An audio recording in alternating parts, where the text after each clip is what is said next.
ചിലർ എന്തും വരട്ടെ എന്ന് കരുതി കുടുംബത്തെ ചേർത്ത് പിടിച്ച് പ്രാർത്ഥിച്ചു. വീട്ടിലാക്കി ഞങ്ങൾ വർത്താനം പറഞ്ഞുകൊണ്ടിരിക്കുമ്പോൾ ഭയങ്കര ഒച്ച കേൾക്കാം. അങ്ങനെ നോക്കുമ്പോൾ എൻ്റെ വീടിൻ്റെ വലത്ത് സൈഡിലും ഇടത്ത് സൈഡിലും 2 സൈഡിൽ കൂടെ ഉരുൾ വരുവാണ്. ഉരുൾ വരുമ്പോൾ വീടൊക്കെ ശരിക്കും ഇളകുക. വീട്ടിലിരുന്ന് ഇങ്ങനെ പിള്ളേരെല്ലാം ഭയങ്കര കാറിച്ച ഒരു 11 പേരുണ്ട് ഞങ്ങൾ.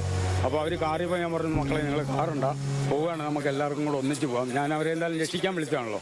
അപ്പോൾ അങ്ങനെ ഉടയതമ്പുരാൻ എൻ്റെ വീടിൻ്റെ മേളിൽ കൂടെ വന്ന് ഒരു ടാങ്ക് ഉണ്ടായിരുന്നു. ഒരു സിമെൻറ്റിൻ്റെ ടാങ്കിൻ്റെ അവിടെ ഒരു ഉരുൾ വന്നിട്ട് അവിടെ വന്ന് വലത്തേക്കും ഇടത്തേക്കും പോയി. 13 വീടുകളുടെ മേൽവിലാസം ഇല്ലാതായി.